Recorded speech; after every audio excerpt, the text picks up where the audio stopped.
There's blood in the sky and it's falling on me. Nearly cascading as it washes me clean. All right, everybody, welcome back. This is going to be episode, 7, I think, maybe? Might be. 6. Yeah, 6 or 7 if we count our backyard episodes. We'll call those the express shows. The express shows, yeah, our little 30-minute episodes. Probably up next week, right? Well, we're going to put it up this Saturday, I was thinking. That way we give a chance to put out 2 episodes a week for people. Yeah. We're going to put out our long-winded Tuesday night episode like we're about to shoot right now. And then on Saturday, we're going to give you just a little 30-minute, dose. And it'll just I believe the next one's 28 minutes. 28 minutes. So it's close enough. That's 2 minutes time for a commercial, in case anybody wants to sponsor us, some type of pizza place or a beer brewery. Beer's awesome. Yeah. We would definitely drink your beers totally on camera. That. Absolutely. Big logo 100%. Right here. Or if there's like some local studio, some place almost like a rink or something that would want to sponsor us and host us, right? On a weekly basis. I mean, that would just be awesome. We'd be over the moon about that kind of thing. I think we talk about a rink-like studio like that all the time. Right? And it could be really close to us, maybe like on Del Paso Boulevard. Yeah, like right down the street. I could just, zip down there, Right? It actually is technically closer for me to get there. Right? It works for both of us. Hint, hint. Wait, I gotta hide the label of this water because they're not sponsoring us. Yeah, they've not paid. Technically, yes, I'm not drinking this week. Yeah, technically, this episode is being brought to you by tap water. No one drinks it anymore. Oh, and for you guys who don't know, I'm Alexis Derevko, and I'm Phil DeSaro, and we're gonna talk about. We're gonna talk about suicides, I guess. Technically, is. Yep. What prompted this talk today? Well, we have suspected suicide. Two suspected suicides. Well, we've been losing bad guys a lot this week. Right. We lost Whitey Bulger just a few days ago. The incomparable Whitey Bulger. Yeah, he was taken out. After a suspicious prison transfer, and then move into general population. And then had his tongue cut out. Yeah, no, they took him out. That's funny. I was looking at the notes from whatever episode that was, and I was like, oh, I still forgot about that. Yeah. And was like, oh, yeah, I forgot he cut his tongue out. Yep. That is episode 3. They're all starting to run together now, folks. Because we did 3 in one day, so. Yeah, well, you can't tell them that. That's movie magic. Oh, that's right. Sorry. Yeah, there you go, kayfabing. Sorry. Oh, yeah. Ooh, look at Phil and his big wrestling words. Well, you brought the belt today, so like it's on my mind. It's the it's what do you call it? It's the Easter egg. We just wasn't going to talk about it. Oh, I just let it sit there. I blew that one. Yeah, jeez. I blew that one. I'm talking about blowing kayfabe. God. Yep. So we're talking about 2 guys who just committed suicide on death row in San Quentin, which. So I'm gonna give this a shot on the names. The 2 inmates on death row were found dead over the weekend in incidents that officials are investigating as a pair of suicides. Inmate number 1 was Andrew Dallas, 54, and Virendra Govin, 51. Were both found unresponsive in the San Quentin State Prison on Friday and Sunday, respectively. So I just want to say thank you to those 2 pieces of shit for checking out early and saving the state of California a whole lot of money. Each one of you gets a thumbs up. Thank you, guys. Appreciate it. Any of you other assholes sitting on death row that want to save the taxpayers some money, please feel free to take yourselves out. The other 367 people? That many? I had no idea, but living in this great state. But San Quentin is the largest death row in the United States. Yep. And apparently is the only death row in California. The only death row in California, and the oldest prison in California. Yep, and that I found that too. July 1852 was when San Quentin opened up. Yeah, so it just goes to show you in the history of this state. Well, we became a state in 1850. By 2 years later, we needed a prison. A giant prison. A giant prison. And it was apparently, it's always been overcrowded. It's overcrowded now, and it was overcrowded from the beginning. I don't know if I saved the part about how big the property is. Well, I'd heard that actually the first prison started out in San Francisco Bay as an old ship. And that, was built for so many cells, and apparently they doubled capacity on opening day. Let's see, hold on just really quick. The death row at San Quentin is divided into 3 sections. The quiet North segregation. The North seg was built in 1934 for prisoners who don't cause trouble. The East block, a crumbling, leaky maze of a place built in 1927, and the adjustment center for the worst of the worst. Most of the prison's death row inmates reside in the East block. The 4th floor of the North block was the prison's first death row facility. I'm trying to find... Yeah. A lot of people don't realize... It's saying as of 2016, there's 81 death row inmates and 4 non-death row inmates housed in death row. Only 81? I thought there was 300 plus. That's what I thought so too, but it just says 81. So I thought the number was more like 600 and change that they could hold. Again, I don't know. That's just what I just pulled off Wikipedia. Okay. If I can verify the numbers, I'll throw them on the screen for you. Again, this is this article that we're kind of referencing hot off was the press. Legitimately it's today. Today it was. We're trying to bring you stuff as new as possible. I mean, we're going to talk about some older stuff that's very interesting. As a matter of fact, I'm looking forward to this Saturday. We've got a local crime author and awesome, so much fun. Yeah, it's going to be a lot of fun talking to David Kolchak, a new friend of mine and great author who covers a lot of Sacramento-based gore, but not just Sacramento, all over, especially California. And I just want to throw this out there, too, that I actually didn't know this. Men condemned to death in California, with some exceptions, must be held at San Quentin, while women are held at the Central California Women's Facility in Chowchilla. San Quentin held... Okay. San Quentin held almost 700 inmates in its condemned unit or death row as of 2001.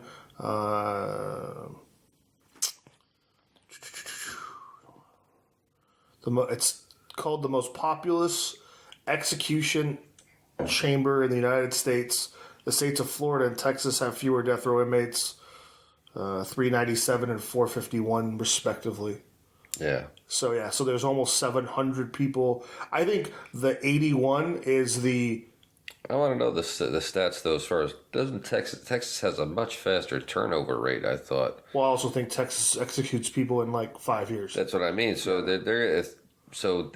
you only have 300, but if they're, changing those 300 every 2-3 years or 5 years... That's a lot more. California, it takes 30 plus years to execute someone. So what do we say? We're at almost in January. It'll be 13 years since anyone's been executed in the state of California. Yeah, and those people that were executed 13 years ago had been convicted 30 years prior to that, right? No, I think they were more 10 years. Really? Yeah, they were. All right. We'll check the numbers on that, but it takes a hell of a long time in this state. We'll just put the numbers up on the screen when we figure out. But so here, I do want to throw this quick just facts about the complex sits on Point San Quentin, 432 acres, the north side of San Francisco. The prison complex occupies 275 acres. This doesn't it overlook the San Francisco Bay? I heard there's a certain side of it called Bayview or Bayside. Well, here, that's what we're getting into. So this is done in 2001, so it's almost 18 years that this study was done. Yeah. It's valued between $129 million and $664 million. So probably with 18 years of inflation, you're probably looking at closer to $1 billion that the property's worth. The complex... It says the borders the bay to the south maybe half a billion. And west Well, it's already worth $500 million at $664 million. Oh, is that what the number was back then? It's well, it says $129 million to $664 million. That's a hell of a gap. Yeah, that's what I was saying. So if you do inflation, maybe $950 million. It'd be $1 billion property now. But they'd have to level it. Who the hell wants to live in an old prison? So it borders the San Francisco Bay to the south and west, and Interstate 580 to the north and east. Near the northern terminus of the Richmond-San Rafael Bridge. So if you ever want to visit San Quentin, just go to the bridge and look for it. Because you can't miss it. Have you ever been there? Or, seen it? Excuse me. No, I've been to on the boat around Alcatraz. I think it's the only prison I saw there. And then, I think, is it the Citadel or something? Well, yeah, that was an old military. Driven out the military thing, but no, I haven't actually been near San Quentin. It almost, it's not really a peninsula, but it's on the point, Point San Quentin, and it looks just like an old factory. Like, it doesn't look like Doesn't look like a castle? Like Folsom looks like a castle. I mean, I guess, but I don't know. For me, it always, and I was younger. They said it was like Spanish style. The old but it's still, to me, it looks like it would have been in an old factory, or that's what it looks like to me, at least. So I was looking it up earlier today, and apparently there's been 25 suicides since 1978 on death row. Which I'll count it 27 now. I don't know if that included that number or not. It might have, yeah. In the one article that you sent me, the way I read that was that these two guys they were not counting them. Not counting, so that's 27 since 1978. So you're looking at just under a suicide. I know one was Richard Trenton Chase. Every 18 months. Yeah, well, the Chase one I looked up years ago, and apparently he wasn't in there long at all, kind of like this Ernie Alice guy. Right. And Chase had stockpiled some antidepressants and then overdosed on them. I'm wondering how exactly these two guys did it. So, yeah, I mean, so when you talk about, let's just talk about these two guys real quick and their suicide. Well, I was just talking about their, we don't know exactly how they did it. I know Richard Chase had stockpiled antidepressants, and so I'm just wondering what these guys did, and it was only hours apart from one another. We know they're... It's about 2 days, because one is Friday and one is Sunday. Oh, okay. Yeah. I guess that's hours. Thanks, media, for stretching that one out. Yeah, no, it says in the article, it says so Friday. So it definitely wasn't like a suicide pact. No. I don't know how much... we really don't know how much communication goes on between death row inmates. I mean, I would imagine they do have some. It depends on the place. I've heard it was more of a solitary type thing, depending on the prison you go to.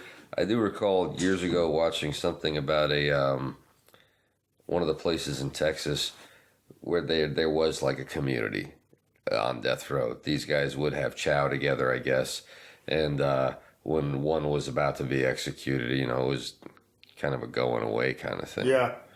So I guess. And it's again, possible. I think, and I mean, we'd have to look up, but I'm pretty sure Texas is like, oh, you've been here for 3 years, time to go. Time to go. I don't. I mean, it may be longer, it may not be. Who knows? But taking up space. So you want to talk about Dallas first? Ernie Alice, he's a real piece of shit. Ernie Alice. That son of a bitch. So first things first. The most heinous crime you could ever commit ever. He beat his childhood dog with a baseball bat. To death. And then said the dog fell or something. Fell. Let's see. Yeah. The fall was from a fatal injury. Or he fell and it was a fatal injury. Sorry. So already right there he's an animal killer. Childhood piece of shit. Right. Little fucking twat. And then what does he do? He joins the Marine Corps. No hoorah there? Yeah, no, that bugs the fuck out of me. That bothers me. Whenever you see a killer, in the military period, it bothers me because it's a shame. It puts a shame on anybody who's ever wore the uniform. So here's a quick caveat on his story. I do like how they put this in. After fully completing high school, he joins the United States Marine Corps. What does that have to do with the story? What? That he completed high school. Well, even the Marine Corps has standards. You know. Barely back then. Barely. Well, I have to admit it wasn't until 90-something that you had to be a high school graduate. I don't know. When I was in the lowest... Because I graduated in 95, and I know a couple of the times the Marine Corps recruits were like, you don't have to complete high school to be in the Marine Corps. The lowest SAT score I think you could get was like in the 50s, which was real bad. And I remember having a friend who got a really low ASVAB score. Yeah. You know, or, did I say SAT? The ASVAB. I meant ASVAB. ASVAB, yeah. So he got a really low ASVAB score, and I don't think he qualified for the Marine Corps. I mean, like the Air Force wants a super high one. Mm-hmm. Marine Corps is kind of like, we'll take you if you're stupid. You just got to learn how to take direction. Right. But if you could shoot a gun at the other guy, you're fine. His was so low, he couldn't get into it, and now he's a New York cop. You know. I'm segueing not to slam New York because I mean there are incompetent cops all over the place, and I am all for law enforcement. I have family that are law enforcement, but the Southern California police during the time period when Ernie Alice was murdering had a girl who was kidnapped by him, raped, driven out to the desert, thrown in his trunk, and then she escaped from the trunk. And when she went to the police, they didn't take her seriously. And also that was so his spree started in January of 1986 in Mission Viejo.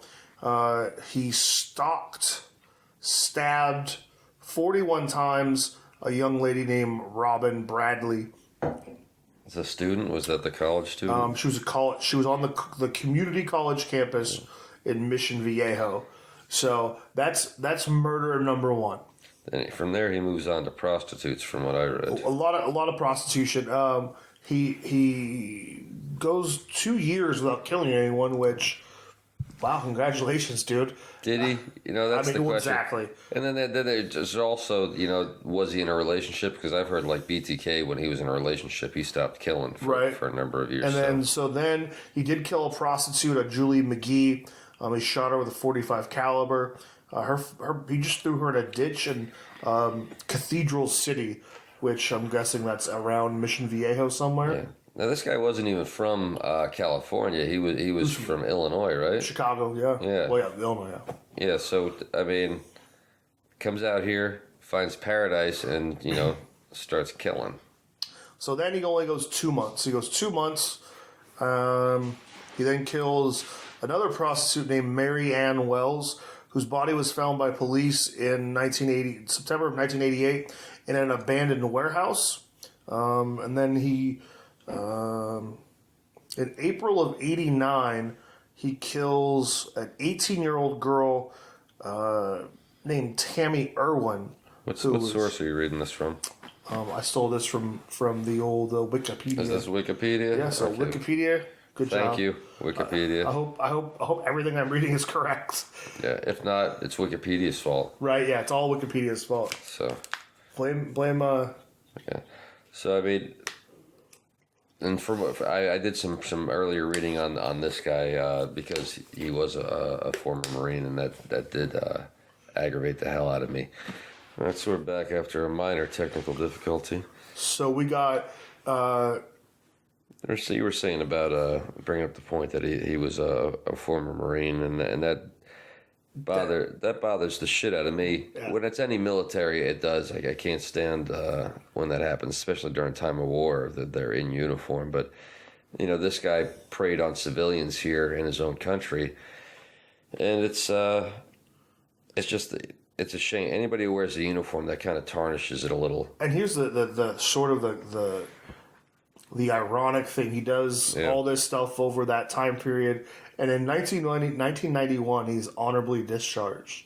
Like, there was nobody that saw any sign of him being a psychopath or a piece of shit. Yeah, so it's like I feel like somewhere in the one of his buddies might have like had a hint. You know, maybe they got prostitutes together one time or something. Exactly. It's just And being in Pendleton, that's close to Mexico. Oh, I mean, you could walk across that border easily. So Marines do all the time. In fact, that was the biggest thing back. Pendleton is this is a little known fact from when I was in. Pendleton was the only base that you could drink at if you were under 21, because a lot of Marines that just joined at 18, you join, it's like you're a United States Marine and you can go off and fight, but you can't drink in this country. So Pendleton, and the only reason you could at 18 in Pendleton is because they didn't want you driving off base, going all the way down to Tijuana, right, getting drunk, and then dying, drunk driving and literally dying on the road back, because that was happening a lot. Right. And then, 2, you go 84 to 91. I'm a little bit too young for the 84 part. Yeah. There was no real... We weren't in any wars at that point, were we? 91 was the beginning of the first Gulf War. I mean, more like 84 to 89, there was nothing, really. 84, we had, Pigs? No, Beirut. When was Beirut. But I'm saying, we weren't in... Grenada. That was way earlier, right? Grenada was about 84, I think. Oh, okay. Grenada was during Reagan's administration. It was Grenada, so, not Bay of Pigs, Grenada. So at most, maybe he saw Grenada. It doesn't. I don't think the way it reads his thing. He never left Camp Pendleton. Doesn't sound like it. He never. I wonder what his MOS was. What his job was in the military. And it doesn't say in here his job. But yeah. So then, let's see, what was it? So he goes back to Chicago. But in 1992, he returned to California for a holiday. He then met a 19-year-old, who at this point he's roughly 27. Yeah. So maybe 28. Too old for a 19-year-old. He lurked around. He basically got this girl, gave her a ride to work. He lurked around her work until she got off at 6 a.m. So either she was a clerk. She could have worked at Dunkin' Donuts. Yeah, I'm saying I'm sorry, what kind of job you have? You get off at 6 a.m. Maybe she was a stripper. Let's see. She then persuaded her to get in his car. He drove her out to the desert, raped her, then put her in his trunk and drove off.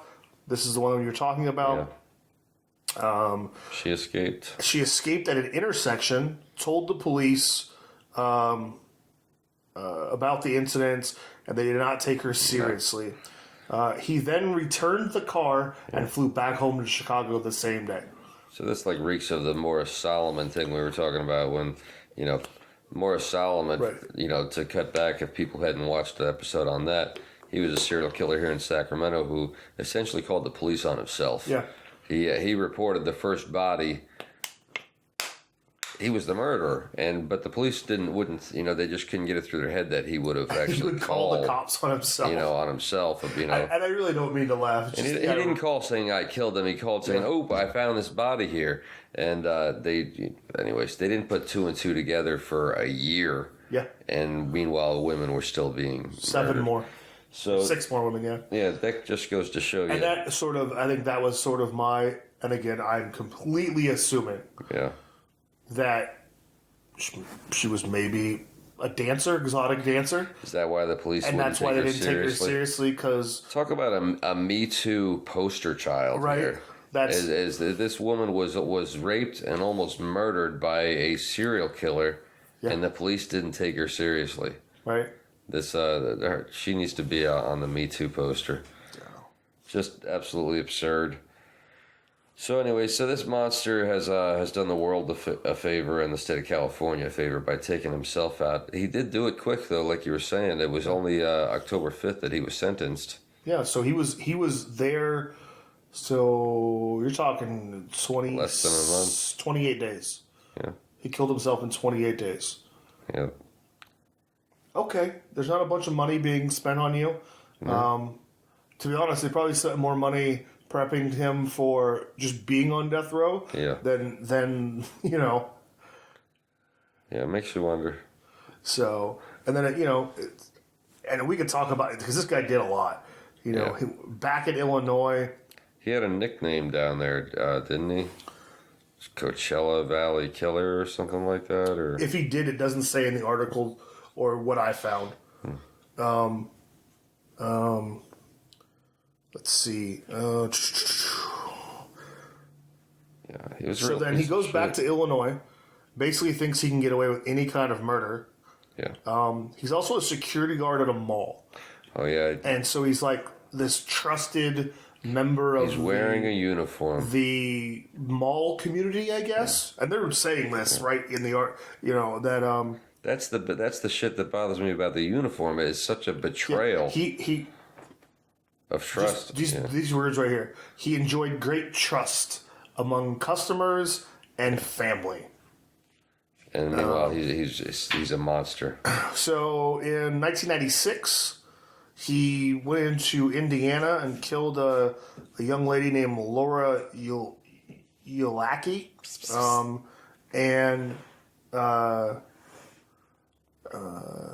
Let's see. Basically, he crossed state lines back into Illinois, and in a place called Wolf Lake in Cook County, her body was found. They found another woman soon after, a month later, named Cassandra Coram. She was found in the Vermilion River Mountains in Livingston County, which I'm taking that's in Illinois as well. He killed in August of 1996. He kills a Lynn Huber, also at Wolf Lake. She's presumed to be his last victim. I wonder who he was visiting in California when he came back with. That was an old Marine buddy or somebody he had a relationship with here. Probably. That's the other thing is that doesn't say anything about did he have any normal relationships with women. That's the thing is I didn't get in. I copied and pasted it, so it's sort of just in a text. Yeah, this is kind of dry stuff. I'm more interested in I mean, obviously the victims are important and it's terrible, but I want to know what the guy sounds like a classic lady killer. Well, I think we talked about in the previous couple of to me that he is the lady killer right there, and I also think too, much like with Whitey Bulger, this is so new. There's not really anything new about him. No, but he was He's been convicted. When was he convicted? 2004 in Illinois. In Illinois, so he's been around since then. But that was the thing in Illinois. They changed the law to commute his sentence to life. So But then, so what happens after that? They actually transferred him back here to California. So he only came to California in May of this year. And that was to be tried for how many murders? May 23rd, 2018. He was convicted of the murders of 5 Southern California women. On June 13th. So this is so after the trial. The trial basically ends. So this is after he's sentenced. He's already convicted of how many murders in Illinois? He was only convicted of 3 in Illinois. Because they can only prove. They can only prove the Huber woman and the where is it at? So we've got a total of eight that he's been convicted for in 2 states, but there's probably more, twice that or more. That's the thing with the Whitey Bulger. I think they have 11 on him, but the reality is no, it was 19. That's 19? What he was convicted of was 19. Yeah. So it just says around 11:15 p.m. on November 2nd. He was found unresponsive in his cell. So he's gone. Now this other guy. Oh man, this guy is who wasn't in the. This was days later, I guess, or a day later, something like that. Right. So this is Virendra Govin, the 51-year-old, also found. Now him and his on the 4th. His brother is still alive and still on death row for the same crime, right? Yes. Now he and his brother murdered an entire family. Now you want to talk about? I think we talked about this in one of the starting to run together. I don't remember who we were talking about. The viciousness of their crime was like. Heinous isn't the right word, but heinous is to kill an entire family, and then burn them and sit there and watch. Yeah. So they must have really, really hated him. So I'll let you. What happened? With that? The only what I read briefly, this is a new story for both of us, but this came down to family businesses sharing a shared alleyway or something, and them currently had or not currently them they had a lot of issues with one another, almost like neighbors that are fighting it out. Only. This came down to slaughter of 4 people inside their home, and then, like you said, lighting it, or not their home, but their business. It was the home. It was in their home. It was in their home. And then they set it on fire. So they killed. The article that we read was they killed the mother, the daughter, the son, and the mother-in-law of the woman they killed. I don't know if there was the husband wasn't mentioned, so he wasn't. He might not have been home. May not have been home. Maybe he was working, and so they murdered all 4 of them. Yeah, and it was the 2 brothers and then a third party who basically is the one who turned them in. He was the weakest link. He to go back to he ratted on them. Yeah. And I'm sure he got some sort of probably life in prison without the possibility of death penalty. Yeah. And then they torched the house. So, yeah. 2 of them. Interesting that they, you wonder if the second one who killed himself might have been influenced by the other one that literally just killed himself. I mean, you gotta think, he's been on death row for about the same amount of time. He would have been aware of it. It would have been news all over the place, And I'm sure that everyone in the prison communication system might be old and cryptic, but it probably happens really quick. Yeah. Well, the Ernie Ellis guy, he was only in there a month, so there's no way of knowing whether he and this other prisoner he's been on death row for a couple of years. No, I think it was 11 years. 11 years. Wow. So yeah, I think it's in 07. So he's been there for a long time. That's so this is the three high profile prisoners in a week since what did we say? It was October 30th that Whitey Bulger got killed. I think it was that or 31st. At the 30th day before Halloween. We're filming this on the 6th of November. So in the span of basically a week, we've had 3 death row inmates either murder or kill themselves. Was Whitey death row? Well, because they don't have general population for death row, do they? No, but he wasn't death row, but he was a high profile prisoner. He was in isolation. He would have been kept in isolation. Well, which begs the question again, like we talked about in a previous episode, how the hell does he end up after 80 years old with a hip transplant and the rat with the biggest mark in history on his back, and killed another a rat. And he ends, prior. Yeah, that's right. He ends up in the prison where this other guy's just kind of waiting for him. And again, this would be called conjecture on my part. Yeah. That I'm pretty sure that guy's family probably got a nice bounty put in their bank account from somebody in the old mafia. I'm sure there's going to be. By the way, I just want to throw this out there. If there's anyone connected to organized crime like to come on the show, we'll put the shield in front of you. Absolutely. Complete autonomy. Or if you want to call on the show, we'll even just hook up a little microphone next to and change your voice. Yeah. It was like the whole thing. Oh, that'd be great. The robot voice thing. We can make it high pitched and make you sound like a chipmunk. Be like Mafia Chipmunk. Stuff. Yeah, but dude, that would be. I'd love that. I would listen to Mafia Chipmunk. Oh yeah, that'd probably be our best episode. Sounds like a Japanese band or something, right? Japanese punk rock. By the way, we own that name. Mafia Chipmunk. We own that. We're gonna copyright that tomorrow. Yeah. So. Yeah, lost a couple of big ones this week in California.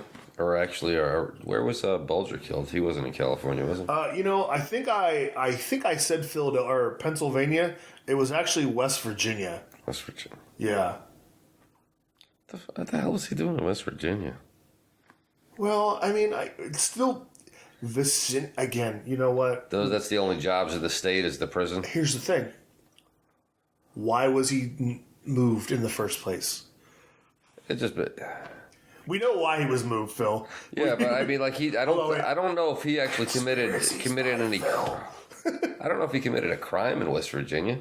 I thought all his murders were in Boston. Yeah, but it's a federal prison, not a state prison. I understand, but that's just, he's in federal custody.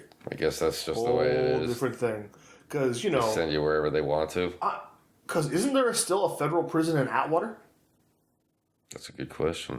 I will text the king of Atwater right now. Yeah, that's it's interesting that the feds can just move you around if you're in a federal prison. I guess what made his violations, his stuff, because it was mafia, because it was organized crime, and it was probably a violation of the RICO statute. Is that why he was prosecuted federally? Because of that and his involvement with the FBI and all that is.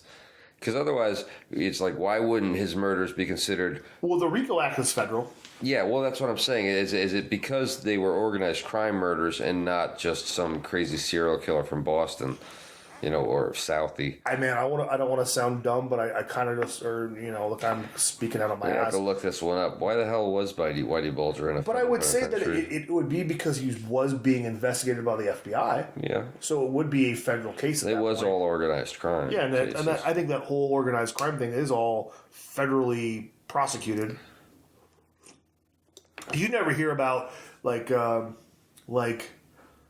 well, maybe John Gotti was, because I think he was just in state prison. But he died of brain cancer in prison. But most of those guys, they don't do bids in Attica. They are doing those federal prisons in Club Fed. Yeah, in Club Fed but this doesn't sound like Club Fed in West Virginia. Well, I don't think anything in West Virginia is club anything. Especially they just had a couple of prisoners killed in that place, but.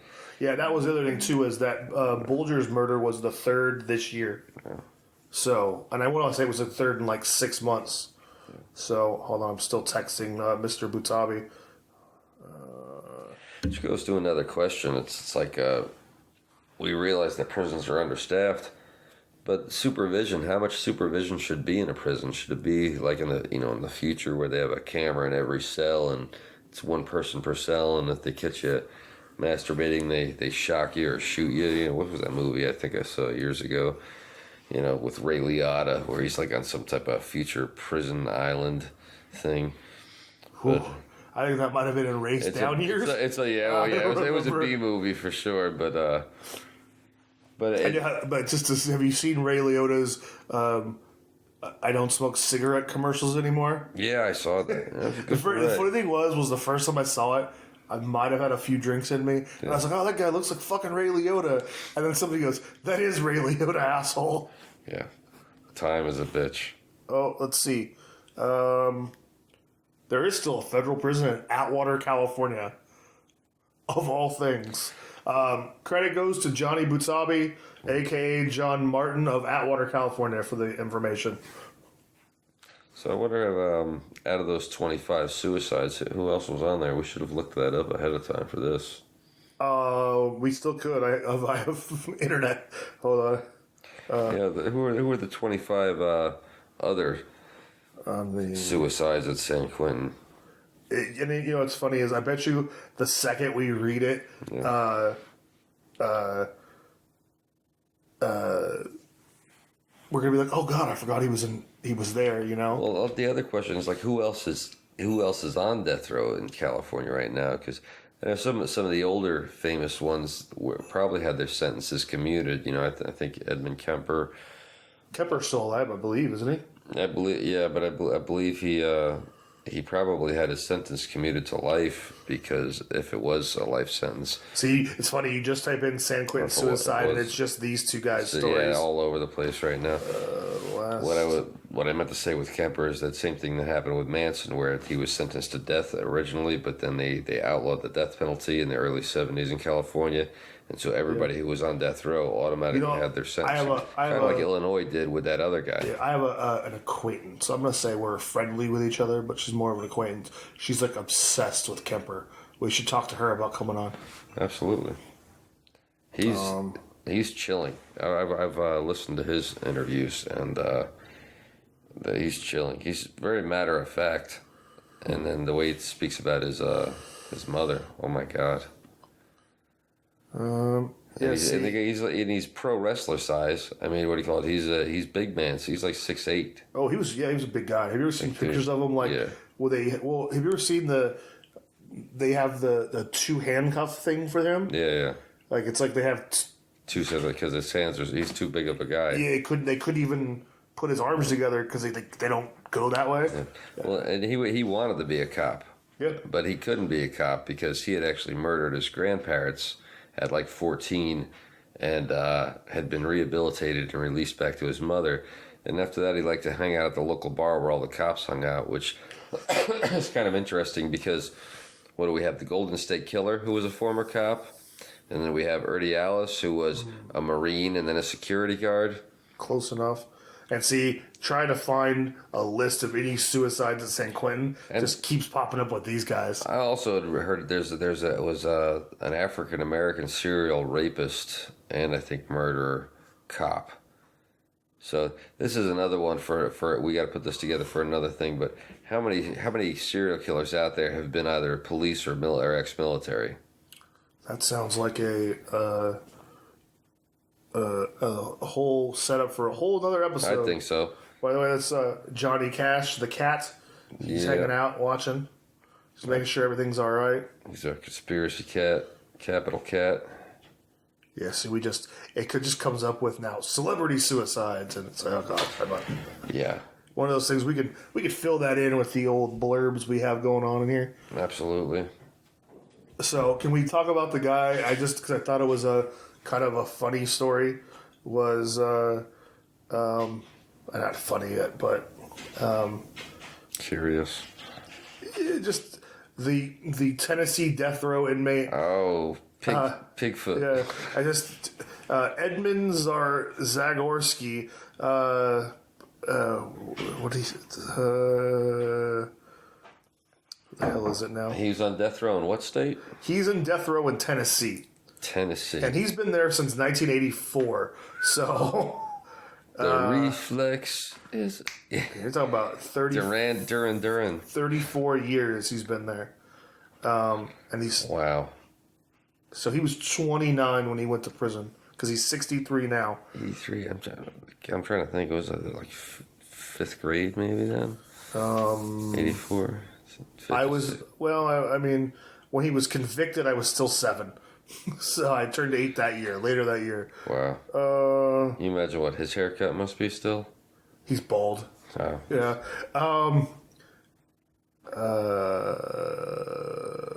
He wanted, I just thought it was funny because he wanted pickled pig's feet, or pickles pig knuckles, and pickled pigtails was going to be his last meal. He dies. That sounds like torture. That's like some Fear Factor shit there. It's like, you're already going to die, dude. And it does, just like at the end of the article. This is not a contest. There's no prize at the end of it. Death row inmates are given $20 for their last meal prior to execution. He was supposed to die on the 11th of October, but for some reason they didn't do it, so now it's going to be... Actually, I think it might have been yesterday, where it's in here somewhere. I know I saw it. That's a real fake-out thing. We were going to do it this week, Bob, but... he was the one that, he filed for some, short stay, but it's...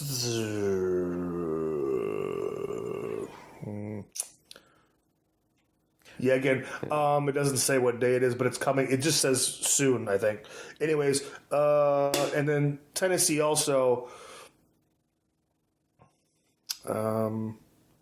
the last person to die in the electric chair in Tennessee was 2007. So they're almost as bad as California. It'll be 12 years. A real slow process. In January.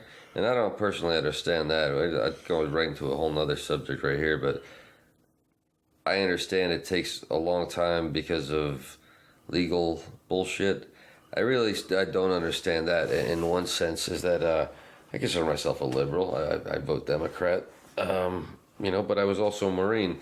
And I think that if somebody's convicted to being, to put to death, and especially them being a murderer or a mass murderer. Yeah. We shouldn't pussyfoot around about this bullshit. Just get it done.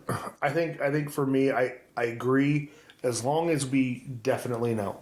Yeah. Anytime there's like a question, like with DNA these days, it seems like we should be narrowing it down to 100%. But I also feel like and I'm sure you've heard about the stuff, the Netflix series Making of a Murderer. Yeah. And then the controversy over that gentleman being in prison again. Yeah.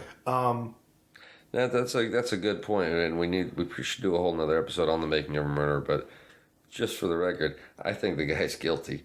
And I think he's absolutely been framed. No. I mean, I go back to the very first offense he ever got arrested for, which was throwing a cat on a fire at a party. And just like Mr. Urdialis, who beat the family dog to death, right? A piece of shit is a piece of shit. Whether they kill an animal for fun, and I also or a human being for their own kicks, they're a piece of shit. And then there's the I think he's his nephew or his cousin. The idiot, his idiot nephew, the one that's and it's like, how are you gonna?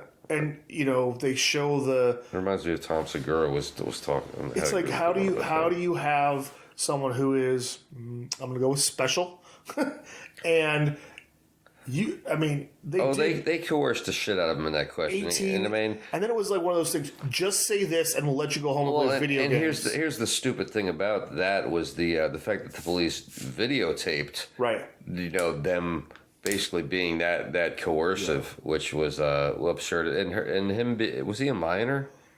I think he was like 19. His mother was in there. I thought it was like a minor. To me, it was. So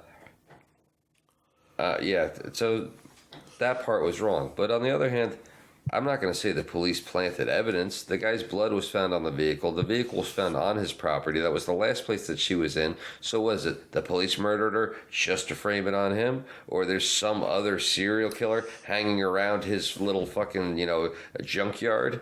To me, the whole thing, it's like where there's smoke, there's fucking fire. I mean, somebody else, her fucking remains were charred and burned on his property.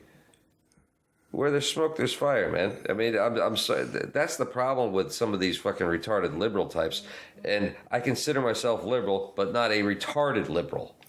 And some of you morons that get a little too far into this shit. Oh, everybody's innocent. Not everybody's fucking innocent. There are bad guys in the world. Phil's rant of the show. Are you out of your goddamn mind? If a piece of shit is a piece of shit, you do what you do, like Dirty Harry says. You shovel it and you throw it away. Johnny said you're welcome for the info. Thank you, Johnny. Shout out to Johnny Butabi. So, yeah, I mean, in any prisons out there... And again... have you heard about this other shit? Not to cut you off, but these guys that, we can't find an executioner. Or the executioner needs some grief counseling because, he's had to press that button. Right. Or whatever. Call me. Give me a call. Whatever state you're in, I'll fly out to you. I'll press the button. I've got no problem. I won't lose a minute's sleep. So we're back from my rant about... And by the way, we're filming this on election night, and I'm just sort of... Yeah, we should we be posting results? Well, we are live in the Sappy newsroom. Oh, this is like a live feed from the local Sacramento Bee, so I'm not going to watch it while I probably couldn't hear anything anyways.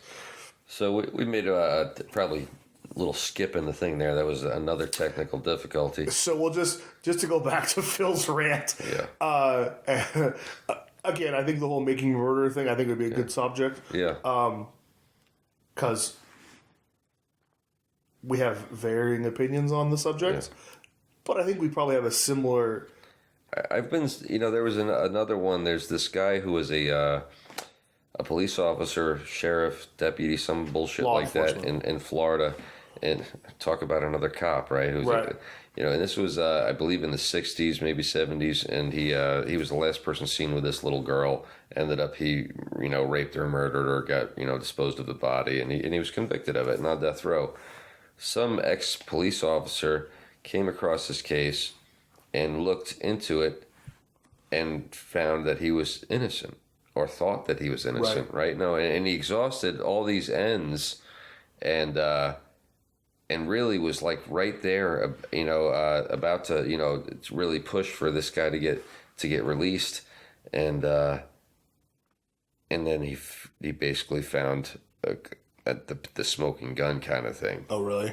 Yeah. So like at one point, and this guy was an ex-cop and a recognized investigator, and I will get the name of this cop and make sure you put him on there, this murderer, but he not the investigator but the actual murderer. But anyways, yeah, he had this roller coaster type effect because he found what he thought was an innocent man, and he really thought, oh my God, not only that but a fellow police officer who had been convicted, and he was going to save this guy's life, and then all of a sudden the slime ball revealed himself. It was just kind of like, oh, he really. And I think that was sort of my point to the earlier subject or comment was, when we know, we know. Yeah, I'm fine with that. But there are some times where there are people that you go, man, I'm not buying it.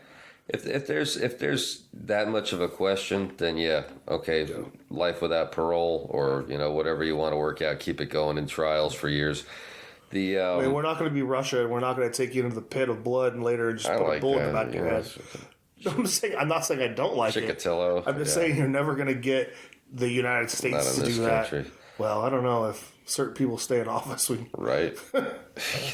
Please, I hope everyone voted tonight. I know this episode will probably come out a week or so later, but either way, whichever side you're on, it's important that you actually exercise your right to vote and don't just sit on your ass. You can sit on your ass, just don't complain. Well, I sat on my ass while I filled it out in my living room, and then I sent it off like 2 weeks ago. So I walked into City Hall on Saturday morning before I came over here, and I turned it in. And then as I walked out, there's a bunch of old people walking in. I directed them where to go. Yeah.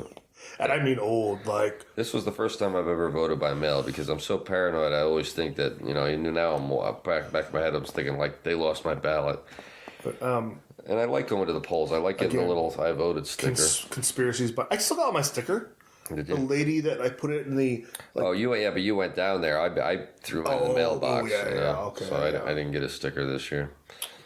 I know. I think I got mine in the truck. Do you want it? I do. Okay, I'll give it to you when I leave. Thank you. Make me feel better. And I think too is now we're just kind of rambling, but that's what we do, folks. There are, and again, that's probably the only episode I've went this far without mentioning television or movies. Was there are. And you see him in shows and things like that. The guy who was in 18 years in prison or 15 years in prison. Yeah, absolutely. Yeah. And it's Hurricane, right? Or that, or even like the Duke lacrosse team. I mean, you want to talk about they canceled the program, they canceled scholarships off this girl saying she was raped. Yeah. It turns out it was bullshit. And it was all bullshit. It was a ploy to get money. And it's like, those guys' lives, no matter what, were ruined. Were damaged. They definitely got it, and sure, they can sue her, but what are they going to get? No, you're right. There are those cases. When you're dealing with somebody like Alice, though, after, God, how many convictions in one state and then how many convictions in another. And there was 10 total, I believe. Thankfully, he took himself out within a month, like we started off this program talking about, rather than lingering for, 10, 15, 20 years, whatever it would take here. Well, yeah, I mean, he was in the Illinois system for about 10 years. Gosh, yeah, but, in Illinois, he was commuted to a life sentence, so he, maybe he just gotten used to prison life there, and his family was in Illinois. Well, yeah. So, he probably got some visitation. At worst, it was a couple hours that they could have to travel to go see him. But then he moves to San Quentin. And they're not going to come see him. Maybe once a year. Yeah. Maybe who knows? I don't even know. Do you get visitors if you're on death row? I don't know. I know you're allowed visitors before you are executed. There's normally your last visitation type thing. Family comes out. I mean, I think they show that in Dead Man Walking, and not that I'm just basing my shit on movies. I've seen documentary specials on it too. It's I couldn't. I mean, to me, that's a gruesome thing. We were speaking earlier about, I think, off the camera about the last meals. Or actually, you just brought up the point about the guy from Tennessee who asked for pig knuckles and pigtails. And I've heard before that these guys, no matter what they order, whether it's lobster, not that they can get lobster anymore, but if it's the best meal on earth, and trust me, it's got to be a lot better than the normal prison food, they never eat it. The food always goes back. Right. Their stomach, whether they want to admit it or not, is in knots. Right, because they can't. They can't. Everybody, they know they're about to die. It's that last, you're on the chopping block. And I guess having to say goodbye to somebody, that casually or just like, okay, I'll see you on the other side, mama, or whatever it is. Right. I'm not going to say that's not a brutal and not some type of psychological torture there. But at the same time, it can't be worse than what they've done to other people. That this poor girl, as she's being beaten and raped, right, and tortured, and then ultimately just murdered, having their last breath and gasp be in terrifying pain and agony. Right. And so, he gets a nice, comfy visit. Gets to say goodbye to his friends. Gets what he wants to eat for the last thing. Gets a little bit of time to think about it. And then they take him out. Right. That's a lot more than any of their victims ever got. Mm-hmm. And I'm sure I'm not the first person to say that. But you know what? That's the way I feel. That's always the way I will feel. As long as I live, I'm not going to change about that one. If you're a murderous piece of shit, not to say that you were drunk driving, which is a bad thing to do, and you killed somebody, which is fucking awful. But no, I don't think you should have a death sentence for that. You certainly should be doing 30 plus years for something that awful. But there's a difference. You were an asshole. You weren't evil. You did a stupid thing because you were a moron, not because you were some sociopathic killer, some hunter of fucking human beings that only gets your dick hard by killing somebody. Because that's the fact, especially with lady killers. This is a sexual release for them. And that's too, is I always kind of wonder when these guys get caught and they go to prison and they're just around a bunch of men. Yeah. Like, do they turn into teenage boys again? Well, that, or do they have the desire for men because they can't get women? Talking about general population. Yeah. So these aren't. That's a different thing than death row. Death row, I imagine, especially with serial killers, which is what you're going to find on death row. Yeah. They're not fantasizing about. No, I just mean more of the lady killers. And the lady killer is going to be fantasizing about what he killed. Yeah. What do you call it? That's why they keep souvenirs and shit like that. It's like they're just like you, or any of us. We have the spank bank. We think about, that person we were with. Or, and that's all, and theirs are all weird, super noise. Their spank bank is full of horror and misery. Right. That's their spank bank. That's what gets them going. And, it's a fucked up wiring. Is that thing still... No, we're good. That's definitely a screwed up wiring and not normal sexual variant. That's another thing that people's sexual variants range so greatly, right? And there's such a wide variety. It's a wide variety. You've got, just the two basics, heterosexual, that type of thing, and those seem to be like the most easy to comprehend. But then you've got people that want to marry their cars, or people that are into trees, literally into trees, that type of thing, inanimate objects. And then that goes back to and those. Or animals. Those people go back to everything I've said in the other episodes. They got something up here is a little weird. It is it's a whether that's the other thing. There's too many. The way too liberal types want to explain everything. Well, it's like, okay, that's how they're sexually wired, so they can't help it. You're right, they can't help it, but it doesn't make it correct wiring. Yeah. The correct wiring for a human being in order to procreate and bring forth the next generation of human beings, because, whether you have kids or not, really, that's the purpose of life, is to keep having kids so that you can, and not a ton of them, but at least one, so that you can continue with the next generation. Control yourself. You're supposed to love humans, not your dog. Yeah, right. So, or exactly. your Volvo. Or or your Volvo, or green paint, or Twinkies, or whatever. It's some people get into some really weird shit, But then to go to the real dark side with it, where it's just like, okay, in order for me to have or not me, but in order for these crazy fuckers to have an ejaculation or even get an erection, they have to hurt somebody. Or lay on dead bodies so the blood comes out. Yeah, like Karen Greenlee. I mean that is a miswiring. I don't remember. Is Karen Greenlee still around? I believe she's alive. I don't know if she's anywhere near Sacramento.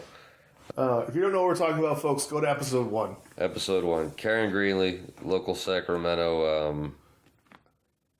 I don't know what you want to call her.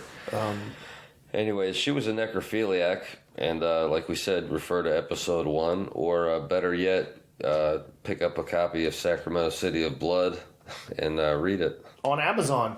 On Amazon. Well, Now we're getting close to that mark. I'd say we're probably at that point. Now it's time to say goodbye. I'm not going to do it. That's a copyright infringement. I won't do it. I was going to sing I Left My Heart in San Francisco. No, with 2 different songs. Well, we were talking about San Quentin. It's pretty close to San Francisco. San Francisco, yeah. So, all right. So here's where we go with the plugs.